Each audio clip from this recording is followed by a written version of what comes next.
Ada orang-orang yang tingkat kezalimannya sudah begitu berat, memohon kepada Allah, Allah itu sudah tidak peduli lagi. Maka doa, di antara doa-doa yang Nabi ajarkan kepada kita, Allahumma inni a'udzubika minal arba'. Wahai Allah, aku berlindung kepadamu dari 4 hal. 4 hal yang mana?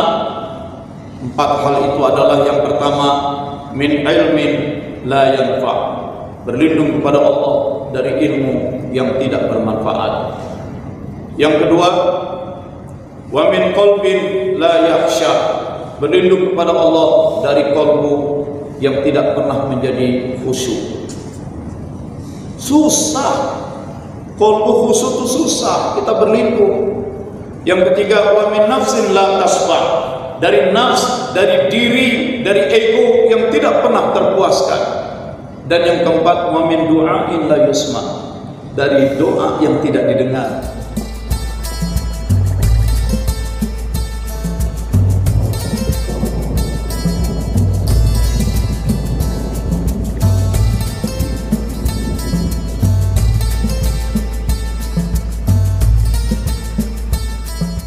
Masa sekalian, kita sudah tahu sama tahu bahwa dalam kita bertarekat ini tidak lain tidak bukan tujuannya adalah supaya hidup kita ini dibimbing, terbimbing selalu oleh Allah. Orang-orang zaman dulu, orang-orang Quraisy di Mekah, untuk mereka Allah utus Rasulullah SAW. Rasulullah yang menjadi pembimbing hidup mereka. Hidup sehari-hari dibimbing. Masyarakat Quraisy jahiliyah tinggal di tengah gurun pasir.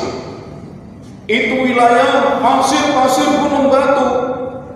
Karena itu banyak raja-raja zaman dulu pun nggak mau masuk ke situ. Ngapain masuk ke wilayah gurun pasir, panas, kering, kerontang? Nggak ada manfaatnya. Maka kerajaan Persia itu mengembangkan kerajaan jauh ke barat. Dari Persia masuk ke wilayah Iran, masuk ke Pakistan, India, Timur. Romawi itu ke barat, itu. Ya, dari Bizantium terus sampai ke seluruh Eropa. 2 kerajaan hebat itu nggak mau masuk ke Arab karena gurun pasir, panas, kering, kerontang. Gak ada yang bisa dimanfaatkan. Karena itu peradaban tidak berkembang.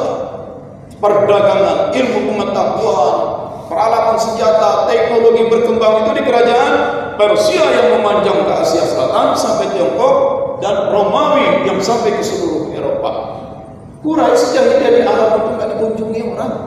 Itu gersang. Tapi dari masyarakat yang tidak berpendidikan dan gersang itu muncul Islam. Dan nanti ajaran Islam ini masuk ke wilayah Persia, masuk ke wilayah Romawi, masuk menyebar ke seluruh dunia seperti sekarang ini. Dari wilayah yang sangat terbelakang. Kenapa bisa muncul kehebatan, kedahsyatan macam itu? Karena di Quraisy itulah, di Mekah itulah Allah turunkan satu pribadi utama, khairul anam, makhluk terbaik, Muhammad sallallahu alaihi wasallam. Turunkan tengah masyarakat yang betul-betul terbelakang, di tengah peradaban yang lingkungan alam yang kering, gersang, kerontang. Pribadi yang unggul. Nah, pribadi yang unggul ini Muhammad SAW mendidik para sahabatnya. Muncullah kader-kader yang kemudian nanti menjadi pemimpin Al-Khulafaur Rasyidin, Abu Bakar, Umar, Utsman, Ali. Atau menjadi kader-kader yang nanti Nabi sebut ada 10 orang al-asyaratul mubasyarah. 10 orang itu yang kalau mati rohnya langsung masuk surga. Itu kader-kader hebat, para sahabat. Nah, para sahabat ini pun nanti menyiapkan kader berikutnya. Di antara kader-kader dari tabi'in itu ada yang menjadi ulama, menjadi waliullah, dan mereka dari satu generasi ke generasi lain menyiapkan kader-kader, ulama-ulama, aulia-aulia, sampailah di zaman sekarang kita hidup. Dan kita beruntung setidak-tidaknya pernah berjumpa dengan salah satu wali yang mereka menalkin kita. Itulah Syekh Ahmad Sahibul Wafa Tajul Arif. yang belum membimbing kita.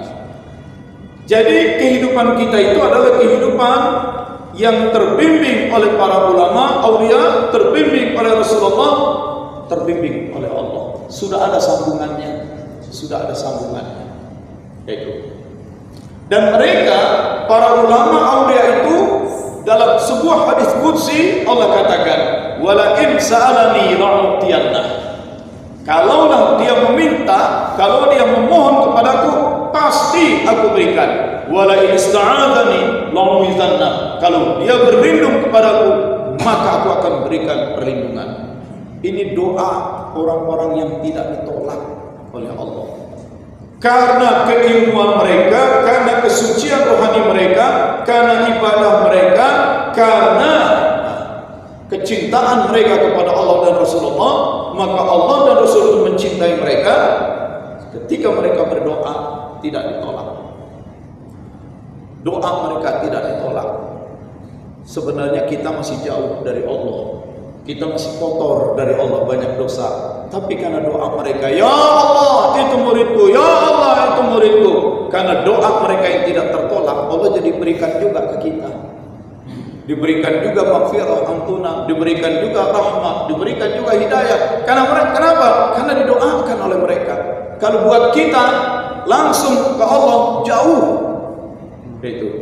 Nah, justru dengan adanya maghfirah, rahmat, istilahnya pancingan dari Allah, maka kita pun menjadi lebih mudah untuk khusyuk, lebih mudah untuk takarrub. Kalau tidak ada pancingan dari Allah, kalau kita saja langsung ke Allah, kita ini terlalu jauh, berat. Seberapa kuat ikhtiar kita mendekat kepada Allah, seberapa besar pun perjuangan kita dan riyadhah kita kepada Allah, kalau Allah enggak ridho untuk didekati oleh kita, enggak bakalan nyambung. Nah, beruntungnya meskipun kita jauh, ikhtiar kita, riyadhah kita, ibadah kita kurang kuat, tetapi karena Allah sudah didoakan oleh mereka, Allah pun jadi mencintai kita, Allah menjadi merahmati kita.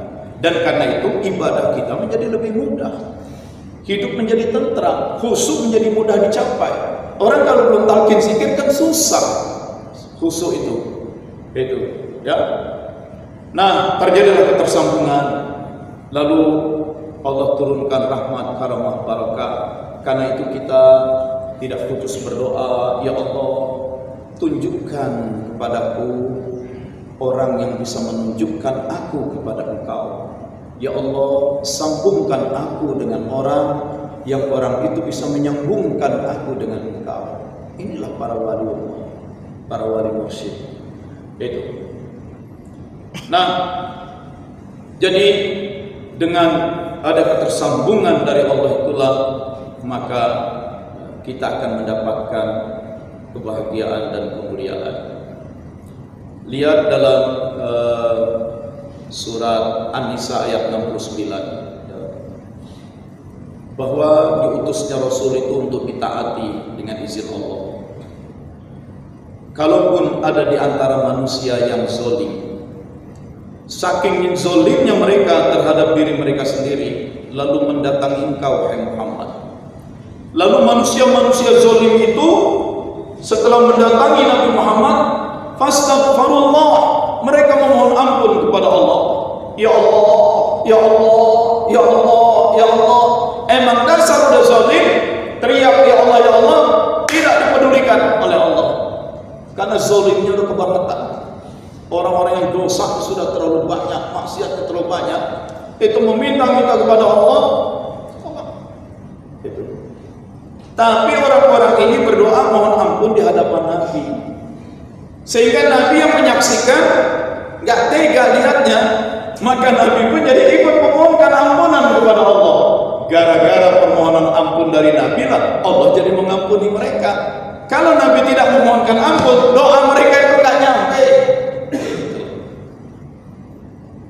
Lihat di Arafah ketika orang wukuf, yang ketika orang wukuf, yanzilu tabaraka ta'ala, yanzilu rabbuna Allah, Tuhan kita turun ke langit yang terdekat saat orang wukuf di Arafah bersama malaikat, Dan kemudian Allah mencari siapa yang sedang berdoa saat wukuf di Arafah. Doanya dikabulkan, permohonannya diberikan.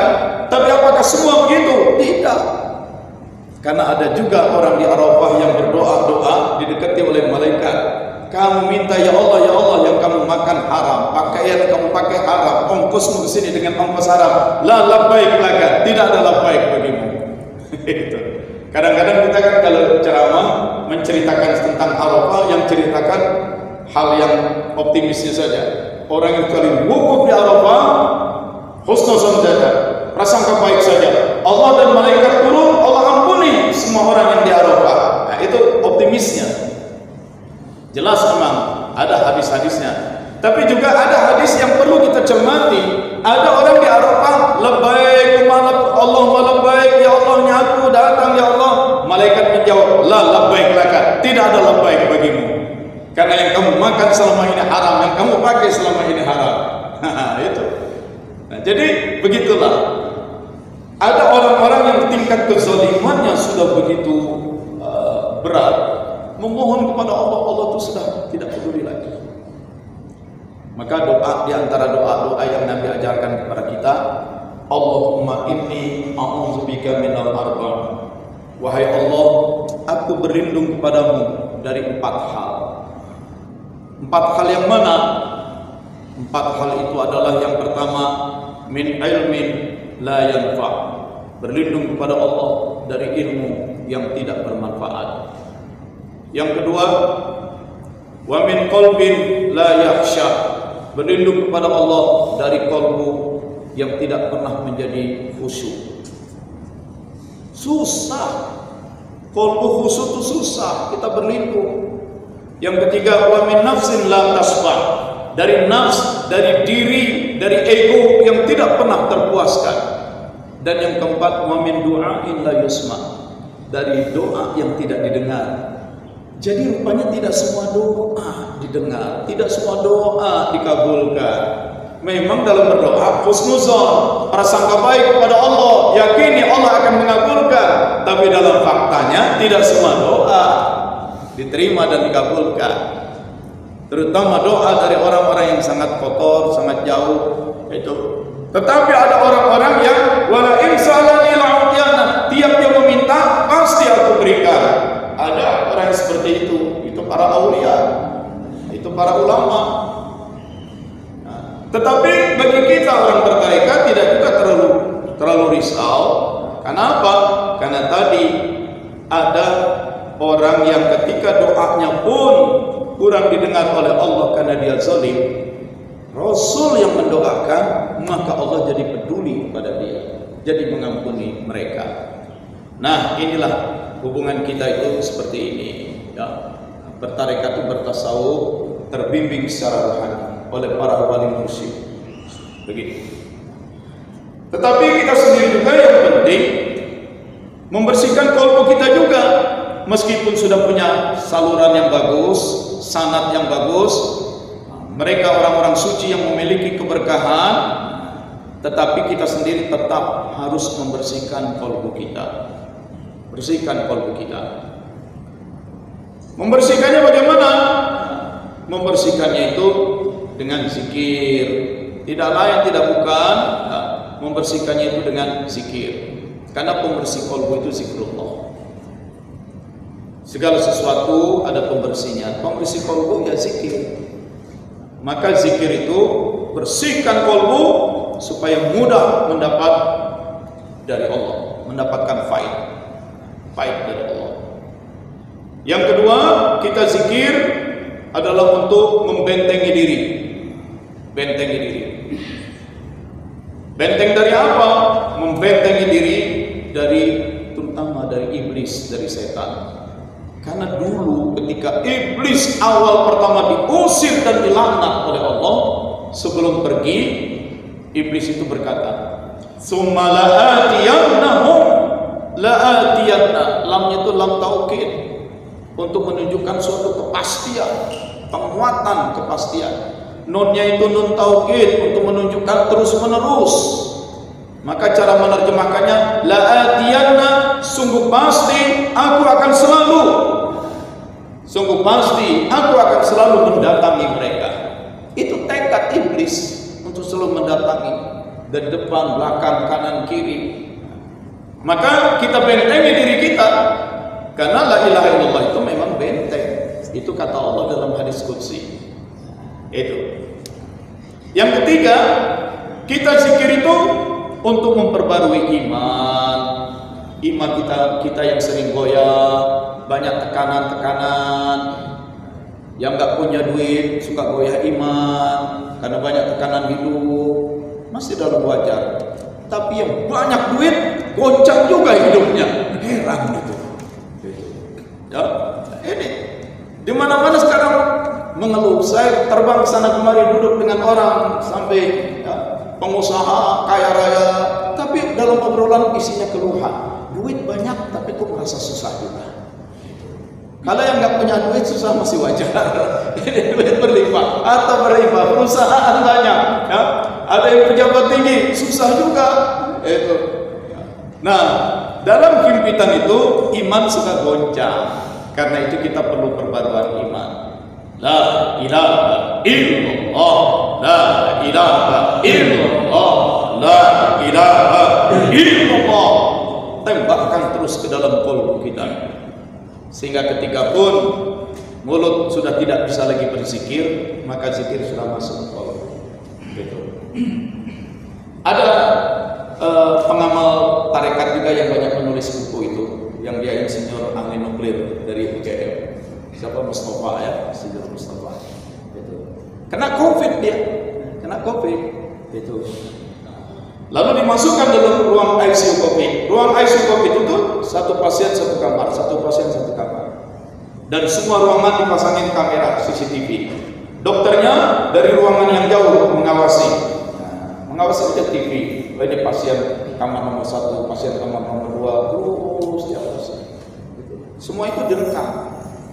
Nah, setelah Pak Mustafa ini sembuh dan dia kemudian bebas hidup, ketemu dengan dokternya ajak ke ruang pengamatan. Pak Mustafa, lihat semua pasien-pasien COVID ini. Dia tuh melalui monitor. Lalu dicari rekaman yang lama, rekaman 2 minggu lalu. Nah, ini waktu Pak Mustafa dirawat, Bapak tuh nomor sekian kamarnya. Jadi kalau virus sudah masuk dan kemudian mengakibatkan kerusakan pada sel paru itu mengalami pembusukan, menjadi reak, dan reaknya itu yang sangat keras, sehingga sudah dimasukin selang inkubator, disedot, nggak keluar juga.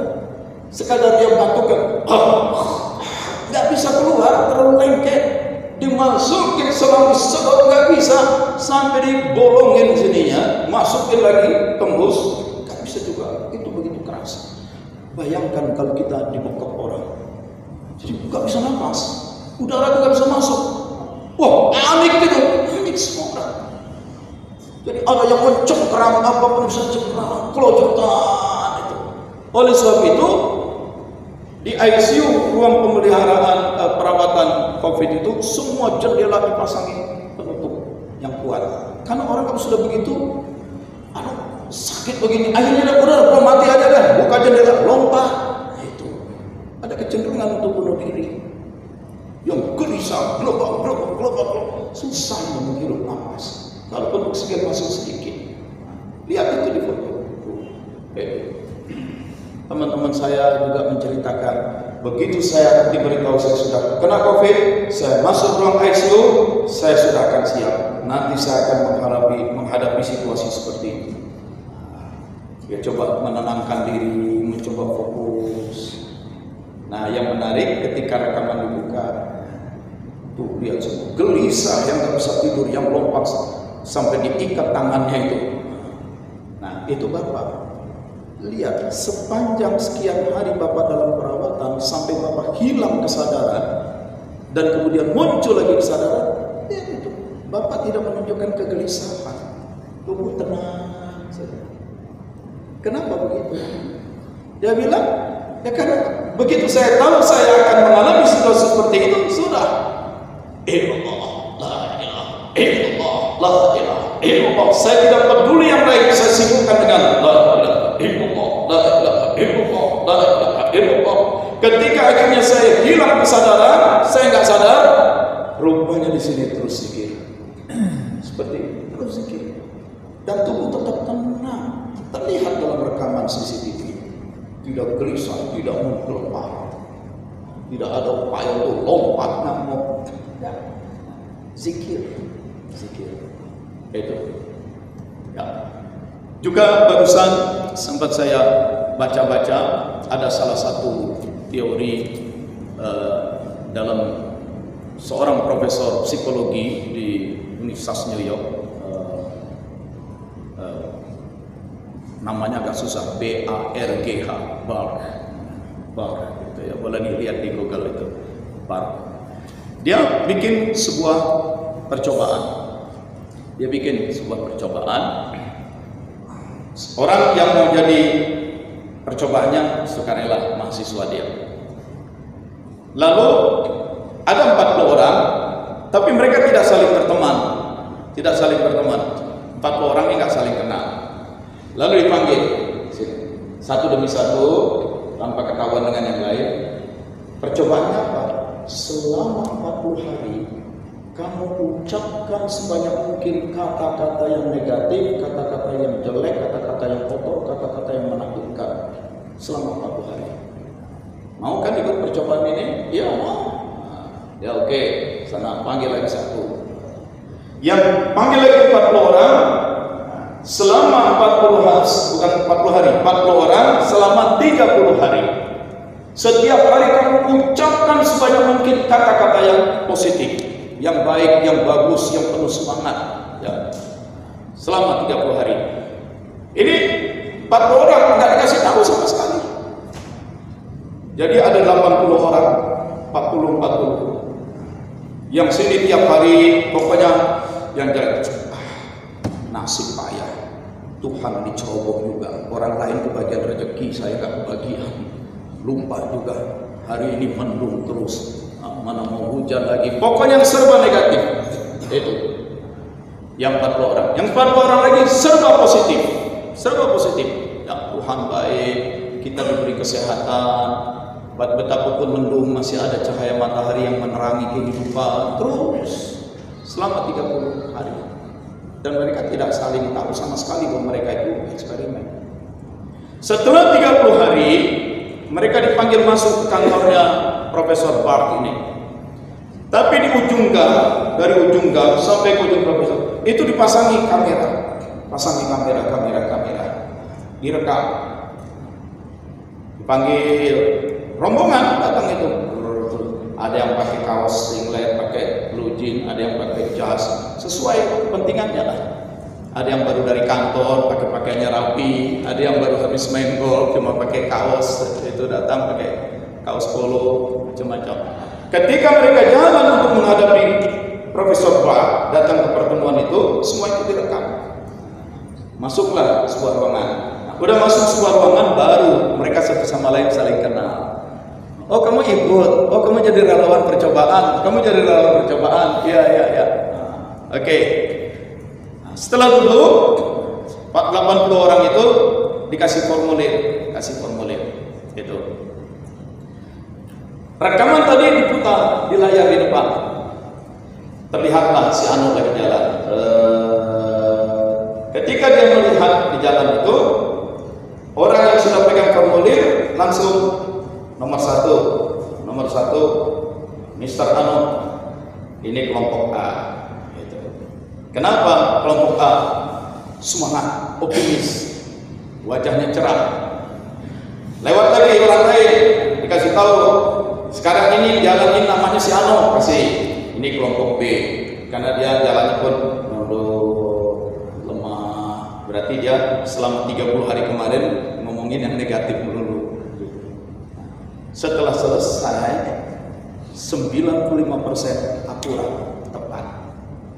Jadi semua yang menyaksikan itu bisa melihat orang yang selama 30 hari banyak menggumamkan, banyak mengucapkan, banyak mengujarkan, banyak menyebutkan kata-kata yang serba positif, maka Setelah 30 hari kelihatan dari cara jalannya, dari raut mukanya, semua orang bisa menyaksikan. Wah ini pasti nih yang kelompok positif. Semua tingkat akurasinya 95%. Dan semua orang yang selama 30 hari ngomong yang jelek-jelek terus, itu ketika dia jalan direkam, lalu semua orang menyaksikan rekamannya, dengan melihat rekaman itu tahu, oh ini B.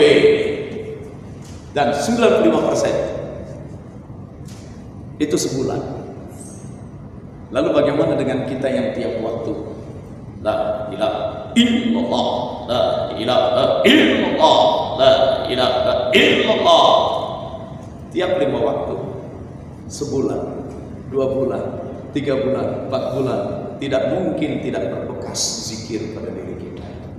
Dan itu kan eksperimen ilmiah. Terkenal itu bab Holloway Theory dalam dunia psikologi.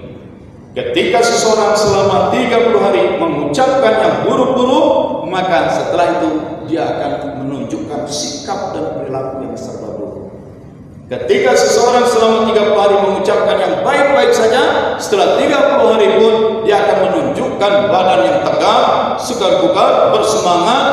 Itu apa yang diucapkan membentuk dirinya. Beruntung kita yang sudah dapat zikir. La ilaha illallah, la ilaha illallah, la ilaha illallah, la ilaha illallah, la ilaha illallah, la ilaha illallah, la ilaha illallah, la ilaha illallah, la ilaha illallah, la ilaha illallah, la ilaha illallah, la ilaha illallah, la ilaha illallah, la ilaha illallah,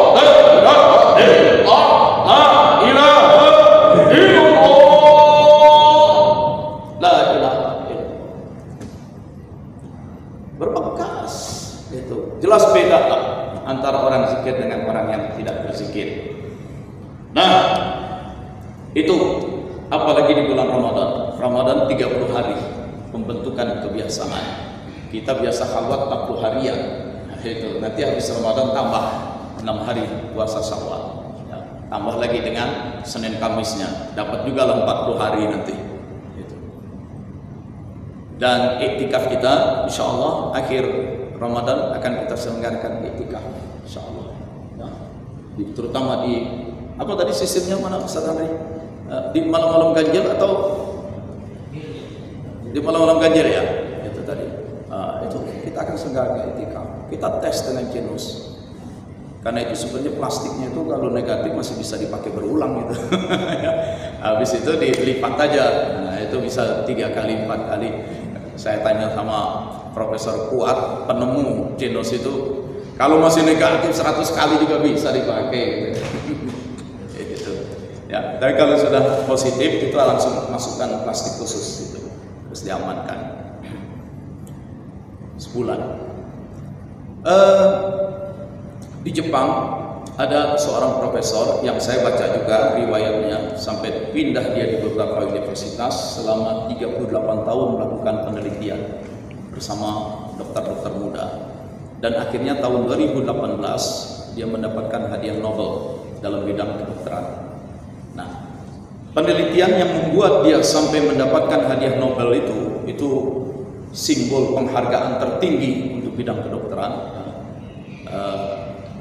Eksperimen dia tentang autopagi. Disederhanakan teorinya begini, autopagi. Tubuh manusia itu ada terdiri dari sel darah, sel tulang, sel daging, sel sumsum, sel kulit, sel saraf. Semuanya penuh dengan macam-macam sel. Sel itu kan ada masa hidupnya. Itu. Jadi ada saatnya sel itu pun akan mati. Seperti sel darah merah itu kalau tidak salah 90 hari. 90 hari dia mati. Terbentuk lagi sel darah merah baru. Nah, itu. Makanya bagus donor darah. Ya, ada yang donor darah. Saya donor darah sudah sekian puluh kali itu, ya. Donor darah itu paling tidak itu 1 bulan lah. Jadi darah kita dikeluarkan, maka kita agak kekurangan darah. Karena kekurangan darah, badan kita ini dirangsang, dipacu untuk cepat bikin darah lagi. Begitu terbentuk lagi darah yang mudah tercukupi, sedot lagi, donor lagi. dipacu lagi. Jadi orang yang donor darah itu darah muda terus seperti Pak Aika. Darahnya muda terus. Nah, segala macam sel di tubuh kita ini, kalau dia sudah waktunya, sel itu akan mati. Kalau dia mati, dia pecah berantakan menjadi serpihan, seperti gedung jadi puing-puing begitu. Nah, sel-sel yang sudah mati ini, kalau dia pecah, dia jadi sampah, jadi puing-puing di dalam, dan kalau itu bertumpuk, itu akan jadi penyakit. Kenapa Nabi memerintahkan kalau kita mau tidur, tempat tidur itu disapu dulu, dikibas dulu, ya, pakai sapu lidi, atau dibersihkan dengan selimut, dengan apa? Karena ketika kita tidur, itu ada banyak sel-sel kulit kita ini yang mati dan pada rontok. Sel-sel kulit rontok di tempat tidur kita. Kita bangun, memang kalau mau bukti pakai mikroskop, dia tuh dispray tempat kita tidur. Wah, banyak itu rontokan sel-sel kulit. Pakai mata kepala sendiri nggak kelihatan, pakai mikroskop kelihatan. Maka kalau bangun tidur, bekas tempat tidur bersihkan, sapu. Kalau apalagi mau ditiduri lagi, bersihkan dulu. Sebab kalau langsung ditiduri, maka puing-puing sel-sel kulit yang sudah rontok itu kita tindih lagi dengan badan kita, dia bisa terserap masuk lagi. Itu sebabnya Nabi perintahkan diusap dulu, dikibas dulu, dibersihkan dulu tempat tidur. Itu. Meskipun kita masuk hotel yang mewah, begitu kita masuk, wah spraynya terpasang rapi, ya kita nggak tahu udah berapa malam tuh kamar nggak kosong, itu kamar kosong nggak ada penghuninya. Bisa jadi kamar yang kita masukin bersekian lama kosong, setan udah dari kamar itu. Maka masuk kamar, assalamualaikum.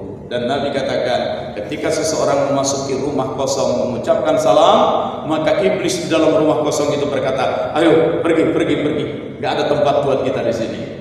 Itu. Jadi ada faktor setannya, ada faktor juga puing-puing bekas sel yang sudah mati. Itu yang rontok keluar. Nah, yang di dalam bagaimana? Sel-sel yang sudah pada mati itu puing-puingnya di dalam, terbawa darah, dan kalau dia numpuk itu menimbulkan penyakit macam-macam. Nah, di sini teori autofagi profesor dari Jepang itu. Kalau kamu tidak makan lebih dari 8 jam, kamu bikin tubuhmu tidak makan lebih dari 8 jam, maka sel-sel yang masih sehat itu bakal kelaparan, kekurangan energi, kekurangan nutrisi. Dan karena dia lapar, maka kalau di sebelahnya ada puing-puing sel yang sudah mati, dia makan. Maka sel-sel yang masih sehat itu, yang masih muda dan kelaparan, akan memakan puing-puing yang sel-sel yang sudah mati. Itu yang disebut autofagi. Akibatnya tidak terjadi timbunan puing, timbunan rongsokan sel yang sudah mati. Itu yang menyebabkan tubuh jadi sehat. Minimal 8 jam kau bikin tubuhmu lapar. Dari sini kita baru hadis Nabi, sumu tasihu, puasalah kalian, niscaya kalian akan sehat. Puasa itu, puasa lebih dari 8 jam. Begitu 8 jam kita nggak makan nggak minum, sel-sel tubuh kita, sel darah yang masih sehat itu mulai kelaparan, mencari nutrisi. Dan karena lapar, maka ada puing-puing sel yang mati dimakan. Jadi dia melakukan proses self cleansing, pembersihan diri. Itu lahiriah. Lahiriah, sel darah, sel tulang, sel susu, lahiriah membersihkan diri. Apalagi secara rohaniah, secara ruh, secara batin. Dengan puasa kita mau mikir jahat, lagi puasa. Dengan puasa kita mau mikir korupsi, lagi puasa. Kita puasa lihat orang yang menarik perasaan, lagi puasa. Lama kelamaan ruh kita jadi terbersihkan juga. Jadi badannya sehat, ruhnya sehat. Ditambah lagi dalam puasa terus illallah, la ilaha illallah, la ilaha illallah, la ilaha illallah. 1 bulan, 11 bulan yang lain kan kita udah puas-puasin kemarin. 1 bulan wajar orang beriman itu menyambut Ramadan dengan kebahagiaan. Ramadan Karim, Ramadan Karim, Ramadan yang penuh kemuliaan. Kenapa penuh kemuliaan? Karena Allah melimpahkan banyak keberkahan di Ramadan ini. Yang Nabi besarkan menjelang Ramadan, akan datang satu bulan Syahrullah, bulan Allah yang penuh berkah, rahmat dan maghfirah. Di mana desah nafasmu dianggap sebagai tasbih oleh Allah. Kita nafas itu dianggap tasbih. Allah berikan pahala. Yang tidurnya saja orang berpuasa dianggap sebagai ibadah. Apalagi kalau nggak tidur, dia nggak kerja, berarti ibadahnya lipat ganda gitu. Jangan diartikan karena tidur ibadah supaya banyak dapat pahala, banyak tidur. Bacaan Quran dan segala macam kita tingkatkan. Marhaban ya Ramadan. Nah, itu. Nah, nggak kepikiran deh soal dilarang mudik, bodo amat. Urusan mudik ada kaitan langsung kok dengan Lebaran.